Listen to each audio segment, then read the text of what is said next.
Assalamualaikum warahmatullahi wabarakatuh. Hamdan wa syukran lillah mabadah, sahabat Air News dan sahabat PWI Laskar Sabilah Tulungagung dimanapun berada, semoga senantiasa sehat walafiat dan dilancarkan dalam segala urusan kebaikan kita. Sahabat, ini ada sebuah video yang saya dapatkan dari grup ya, dimana adalah lagi-lagi pembongkaran makam palsu. Jadi banyak sekali makam palsu ya yang diadakan karena mengingat ziarah makam itu memang suatu bisnis ya.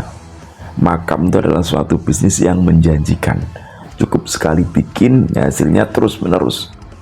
Karena apa? Karena banyak masyarakat Indonesia, masyarakat Muslim Indonesia khususnya warga Nahdliyin yang gemar dengan ziarah gitu ya. Tabarukan di ziarah. Dan ini ada sekitar 8 sampai 9 makam yang dibongkar. Yang memang karena palsu. Dari keterangan warga juga emang palsu, sebenarnya nggak ada diadakan, maksudnya tidak ketemu, ibaratnya nggak pernah dilihat sosok yang dimasukkan siapa, yang dikubur itu siapa, tiba-tiba aja dibikin kayak gitu. Karena di situ ada salah satu makam yang dituakan atau makam sesepuh situ ya, yang sering diziarahi, akhirnya bertambah-tambah tanpa adanya kematian sama sekali, tapi ditambah-tambahin.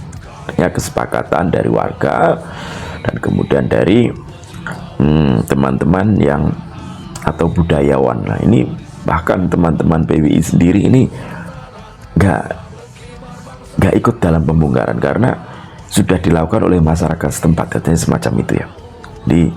Terjadi di mana di daerah Desa Kumitir, Kecamatan Jatirogo apa mana gitu ya, pokoknya di daerah Mojokerto ya. Jadi untuk selengkapnya kita simak video berikut ini. Makam apapun, entah itu makam hewan, kalau di situ tidak ada kegiatan keagamaan, kegiatan ritual yang intinya tidak jelas kegiatannya, kita tidak akan mungkin untuk membentrok. Jadi karena beliaunya yang mewakili waktu. Oke, pas ya. Ini menunjuk gambarnya.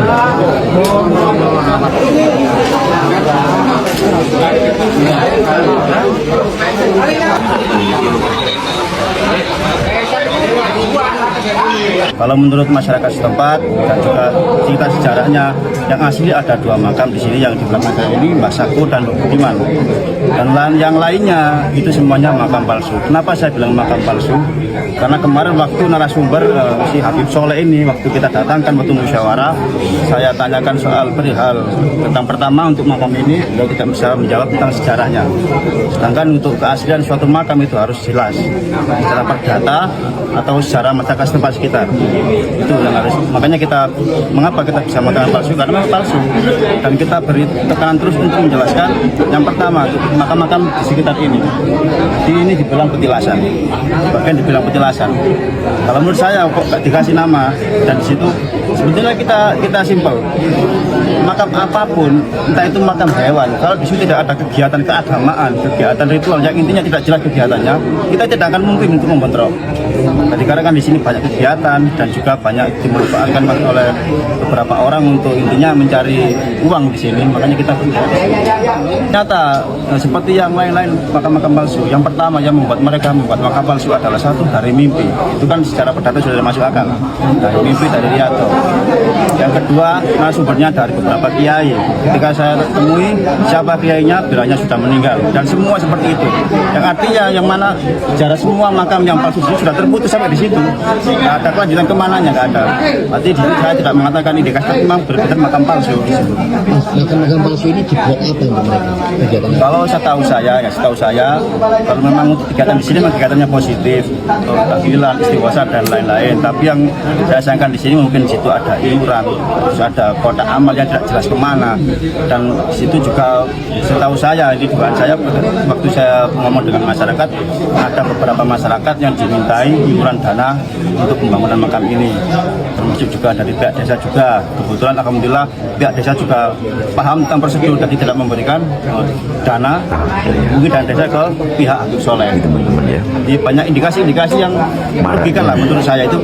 Pembongkaran makam-makam palsu itu dimulai dari PWI Laskar Sabilillah, yang kemudian ternyata itu disambut baik oleh berbagai kalangan, berbagai golongan, berbagai ormas, berbagai budayawan ya. Dari berbagai ormas budaya itu menyambut dengan baik. Karena apa? Karena memang itu menyesatkan. Makam itu adalah makam palsu yang tidak ada isinya sama sekali. Itu hanya untuk bisnis. Jadi kalau di Saku Mitir tadi saya ingat ya, itu ada makam sesepuh itu tuh memang beneran ada, itu namanya Mbah Saguh kalau nggak salah ya. Mbah Saguh itu makamnya di situ ada di Desa Kumitir. Akan tetapi karena ramenya peziarah kemudian dibikinlah bisnis. Itu kalau tidak dibongkar ya, maka akan menjadi lebih besar, dibangun kemudian diberhalakan, semacam itulah ya. Semacam yang kita lihat di video-video saya, di mana para Pahlawi itu memang suka membranding makam hanya lewat mimpi, kemudian mengatakan ini adalah makam Wali Anu, Wali Ani, Wali Ibnu, ini makamnya si Fulan dulunya begini begitu begono gitu. Itu hanya berdasarkan mimpi ya. Ketika dibongkar di berbagai daerah, isinya kosong pelompong, nggak ada ya. Emang makam palsu hanya untuk mencari keuntungan ya. Jadi dari sini sudah nampak masyarakat sebenarnya sudah resah ya, karena kita lihat sendiri tadi sebelum ada pembongkaran dari organisasi masyarakat yang datang ke situ, yang dari situ justru makam itu sudah dibongkar dengan sendirinya oleh masyarakat, kemudian disemen lagi. Ini bentuk penyesatan ya. Jadi sekali lagi teman-teman, jika ada di daerah kalian yang kemudian makam-makam atau situs-situs kuno yang kemudian yang dulunya tidak ada Pahlawinya, ternyata di situ dituliskan ada Pahlawinya, hati-hati, itu akan menjadi lebih banyak lagi. Itu loh. Satu kok selamat dia itu dibikinnya, bikin satu makam kok dia itu lancar, nggak ada kendala apa-apa, maka akan dibikin lagi itu. Walaupun makam-makam itu kosong, itu masih banyak lagi. Ya, jadi alhamdulillah dengan adanya dibentuknya PWI Laskar Sabilillah di sini yang punya badan hukum, kemudian bisa menaungi kegiatan-kegiatan yang untuk meluruskan sejarah-sejarah bangsa ini. Semacam pembongkaran makam-makam itu kan gunanya untuk apa ya? Untuk meluruskan sejarah. Jadi semata-mata untuk meluruskan sejarah, untuk meluruskan sejarah asal muasal sebuah desa, sebuah kampung, sebuah daerah gitulah ya. Jadi jangan biarkan berkeliaran makam-makam palsu menjamur di mana-mana. Termasuk nanti akan ada pembongkaran-pembongkaran lagi di daerah-daerah atau di makam-makam Wali Songo. Itu bukan makam Wali Songo yang dibongkar, tapi makam-makam yang tiba-tiba bermunculan menjamur. Nggak ada sekat loh ya. Antara batu nisan dengan batu nisan lain itu nggak ada sekat, dan itu bertuliskan Habib semuanya. Padahal tidak pernah ada yang namanya pengkuburan di situ. Bahkan kuburan-kuburan itu adalah baru, ada yang tahun 2019, tahun 2018, sedangkan masyarakat di situ tidak pernah menyaksikan adanya pengkuburan para Habib di situ gitu ya. Jadi semoga ini mencerdaskan. Wallahu muwaffiq ila aqwamit thoriq. Assalamualaikum warahmatullahi wabarakatuh. Salam NKRI.